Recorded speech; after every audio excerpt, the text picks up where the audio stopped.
옛날 아주 먼 옛날, 하늘의 기운과 땅의 경계가 맞닿아 있던 신비로운 시절. 이승과 저 멀리 극락 사이에는 7빛깔 서기가 서린 무지개 옥교가 찬란하게 놓여 있었습니다. 이 다리는 참으로 영묘하여 오늘날처럼 숨이 끊어진 뒤에야 저승사자를 따라가는 차가운 저승길과는 그 결이 달랐습니다. 살아생전 남모르게 자비를 베풀고 지극한 선행을 쌓으니라면 육신에 숨이 붙어 있는 그대로 그 다리를 밟고 올라가 신선들이 논의는 천상 세계에 닿을 수 있었습니다. 덕을 쌓은 이가 다리에 발을 내디디면 구름이 발을 받쳐주고 천상의 풍악 소리가 길을 안내하여 살아있는 몸 그대로 도원경의 신비로운 품에 안길 수 있었던 은혜로운 시절이었습니다. 그 무렵 어느 산골 마을에는 거친 칼날로 멧돼지를 잡아 연명하던 백정 돌쇠가 살고 있었습니다. 살생을 업으로 삼아온 탓에 그의 눈매는 날카로웠고 성격 또한 바위처럼 딱딱하게 굳어 있었지요. 어느 뼛속까지 시린 혹한의 겨울날이었습니다. 돌쇠는 빚 100문을 갚지 못하는 가난한 농부의 오두막을 찾아가 대문을 발로 차며 고함을 질렀습니다. 이놈! 오늘까지 돈을 갚지 않으면 이 엄동설 안에 내 놈의 속옷이라도 벗겨가겠다고 하지 않았느냐? 당장 나오지 못할까? 문이 열리자마자 들이닥친 돌쇠가 농부의 덜덜 떨리는 멱살을 잡아채 마당으로 끌어냈습니다. 돌쇠 형님, 제발 사정 좀 봐주십시오. 지난 가을에 지독한 가뭄으로 농사를 망치고 늙으신 시어머님 약값이라도 마련하려고 형님께 100문을 빌렸던 것 아닙니까? 흉년 끝에 자식놈들이 며칠째 미음 한 모금 못 마시고 배를 골아 도저히 돈을 마련하지 못했습니다. 날이 조금만 풀리면 산에 가서 나무라도 해다 갚을 터이니 이번만. 그때 농부의 8살 난 아들이 호빠지만 입은 채 달려나와 아버지의 앞을 가로막았습니다. 아이는 겁에 질려 눈물이 그렁그렁하면서도 자그마한 손으로 돌쇠의 팔을 밀쳐내며 울먹였습니다. 아저씨, 우리 할머니 약 쥐어드리려고 빌린 돈이잖아요. 우리 아버지 때리지 마세요. 제가 나중에 커서 머슴을 살아서라도 다 갚을게요. 제발 우리 아버지 옷 가져가지 마세요. 아버지가 이 옷 없으면 얼어 죽는단 말이에요. 어린 자식의 애끓는 외침에도 돌쇠는 콧방귀를 뀌었습니다. 시끄럽다. 내 놈 사정 봐주다가는 내 입에 거미줄 치게 생겼다? 돌쇠가 험악한 표정으로 농부의 낡은 속옷을 억지로 벗기려 할 때였습니다. 마침 그곳을 지나가던 초라한 차림의 선비 한 분이 걸음을 멈추고 지팡이를 내던지며 꾸짖듯 말했습니다. 보시오, 여보게. 저 어린아이의 피눈물이 보이지 않는가? 이 추운 날에 사람 옷을 벗기면 얼어 죽으라는 소리인가? 어찌 사람이 이리도 모질 수가 있나? 돌쇠가 쏘아붙였습니다. 지나가는 과객은 갈 길이나 가시구려. 이 차가 나한테 100문이나 빚을 졌단 말이오. 그러자 선비는 말없이 괴나리 보찜을 풀더니 묵직한 엽전 꾸러미를 돌쇠 앞에 내려놓았습니다. 대체 저 사람이 당신과 무슨 원수라고 이러는가? 여기 100문이 있으니 어서 그 손을 놓아주게. 이 돈은 내가 대신 갚아주겠네. 돌쇠는 눈이 휘둥그레졌습니다. 아니, 어르신, 이 사람과 무슨 친척이라도 되십니까? 아니면 막역한 동무라도 되시는지요? 선비가 허어 웃으며 대답했습니다. 아니요, 생면부지라네. 하지만 저 어린 자식이 아버지를 살리겠다고 매달리는 것을 보고 어찌 내 주머니 사정만 생각하겠는가? 사람 목숨이 돈 100문보다 귀한 법일세. 돌쇠는 망치로 머리를 엇맞은 듯 멍해졌습니다. 평생 피를 묻히며 거칠게 살아온 자신과는 달리 아무 연고도 없는 타인과 그 가족을 위해 전 재산을 내놓는 선비의 뒷모습에서 성현의 자비심을 보았던 것이지요. 돌쇠는 그 길로 엽전 꾸러미를 농부에게 되돌려주고는 품속에 있던 빈 문서를 꺼내 마당 한복판에서 불태워버렸습니다. 아이고, 내가 짐승만도 못한 놈이었구나. 효도하려는 농부와 그 어린아이보다 못한 마음으로 살았어. 내 비록 짐승을 잡아 피를 묻히며 살아온 비천한 몸이나 이제는 저 어르신처럼 남을 보듬으며 살겠노라. 내 결단코 살아생전 저 무지개 옥교를 건너 극락 문턱을 밟아버리라. 돌쇠는 그 길로 멧돼지 잡던 칼을 마당 깊이 땅속에 묻었습니다. 그날 이후 백정은 완전히 다른 사람이 되었습니다. 그는 이 단 한 번의 진실한 참회와 자비로운 결단으로 인해 훗날 극락으로 가는 다리를 건널 자격을 얻게 되었고 그 후 극락에 닿기 위한 멀고도 험한 고행의 길을 떠났습니다. 백정이 세상을 떠나 극락으로 향하는 무지개 다리 입구에 다다랐을 때였습니다. 그는 우연히 그 이름도 유명한 정진 영감을 만나게 되었습니다. 두 사람은 자연스레 길동무가 되어 다리를 향해 걸으며 이야기를 나누었습니다. 백정이 조심스레 물었습니다. 저는 과거에 험한 일을 했으나 뒤늦게나마 빚진 이웃에게 작은 자비를 베풀고 참여한 덕에 감히 이곳에 오게 되었습니다. 헌데 영감님께서는 어떤 큰 공덕을 쌓으셨기에 이곳으로 오시는지요? 정진 영감은 자신의 흰 수염을 자랑스럽게 쓸어내리며 대답했습니다. 허허, 나는 자그마치 40년 동안이나 속세와 인연을 끊고 정진했다네. 오로지 채식만 하고 마음을 닦으며 나쁜 짓이라곤 그림자조차 밟지 않았지. 내 몸과 마음은 티끌 하나 없이 깨끗하다네. 백정은 진심으로 감탄하며 고개를 숙였습니다. 아이고, 정말 대단하십니다. 영감님께서는 반드시 극락에서도 가장 높은 신선이 되실 것입니다. 어느덧 날이 저물어 사방이 어두워졌습니다. 두 사람은 하룻밤 묵어갈 곳을 찾다가 멀리서 불빛이 새어나오는 외딴 기와집 한 채를 발견했습니다. 두 사람이 문을 두드리고 주인의 허락을 받아 안으로 들어선 순간 그들은 자신들의 눈을 의심했습니다.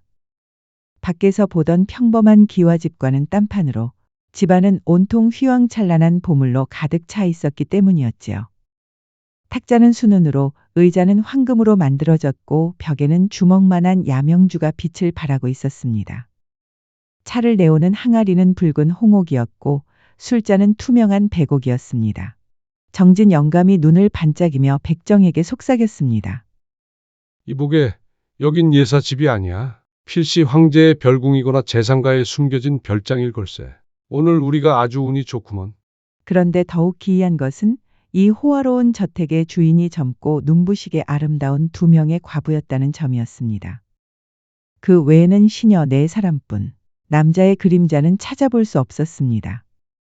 저녁 식사 자리에서 아름다운 두 과부는 은근한 눈빛을 보내며 두 사람에게 제안했습니다.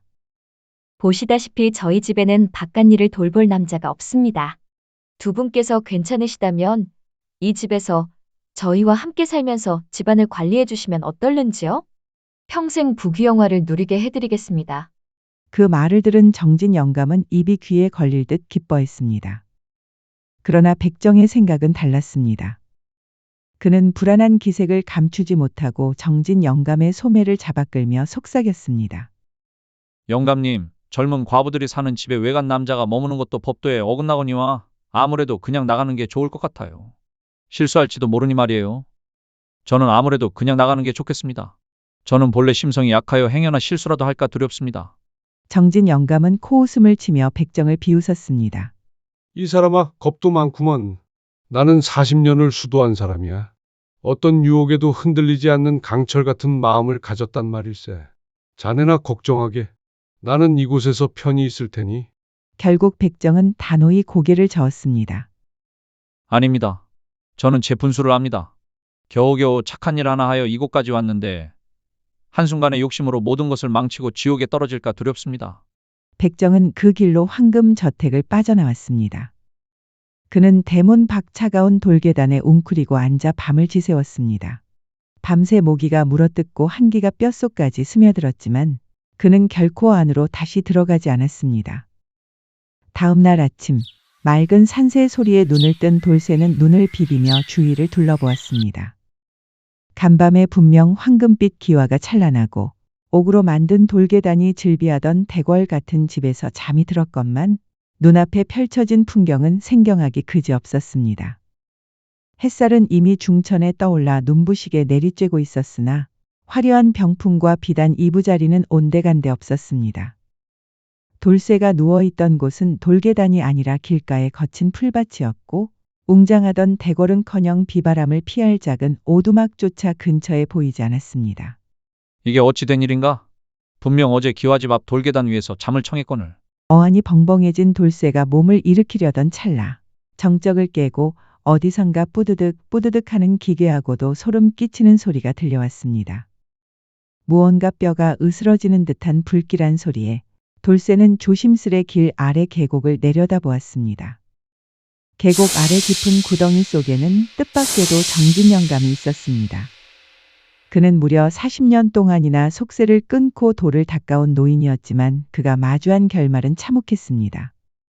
집채만 한두 마리의 커다란 구렁이가 영감의 몸을 칭칭 감아 조이고 있었고 영감은 이미 숨이 끊어진 채 뼈가 바스러지고 있었습니다. 돌쇠는 온몸에 소름이 돋았습니다. 40년의 공덕도 한순간의 실수로 인해 물거품이 되었구나. 그는 허겁지겁 보찜을 챙겨 극락을 향해 달리기 시작했습니다. 마침내 눈앞에 신비로운 빛을 내뿜는 무지개 다리가 나타났습니다. 돌쇠는 뒤도 돌아보지 않고 그 다리를 건넜고 간신히 극락의 문턱에 닿을 수 있었습니다. 돌쇠가 무지개 다리를 건너 극락의 문턱에 발을 들이는 순간 그를 짓누르던 무거운 짐과 고된 세월은 연기처럼 사라졌습니다.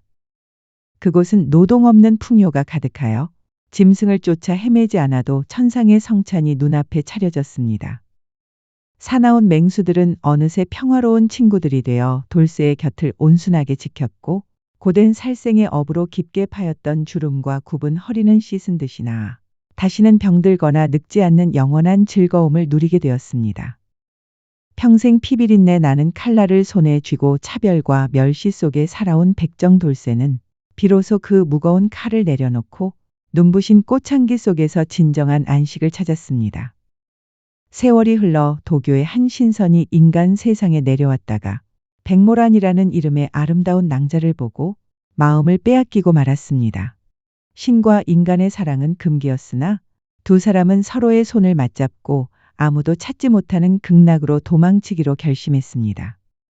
동생이 신선에게 홀려 사라졌다는 소식을 들은 백모란의 오빠는 분노했습니다. 그는 굵은 막대기를 휘두르며 두 사람의 뒤를 쫓았습니다.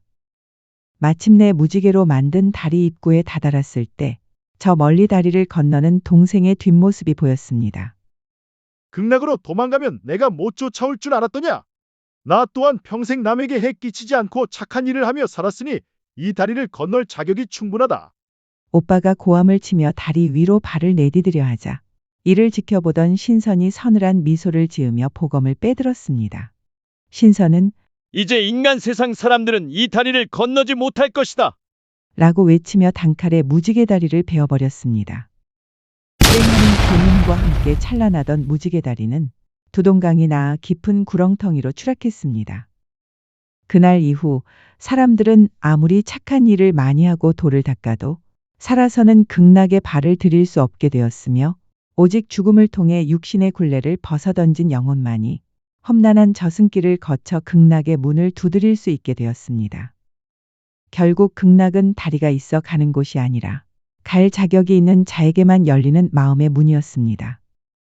40년의 공부가 무색하게 탐욕에 무너진 이와 비천한 신분에도 진심을 다해 안식을 찾은 이의 대조적인 삶은 오늘을 사는 우리에게 묻고 있습니다. 당신은 지금 어떤 마음의 길을 닫고 있으며 당신의 발걸음은 지금 어디를 향하고 있느냐고 말입니다.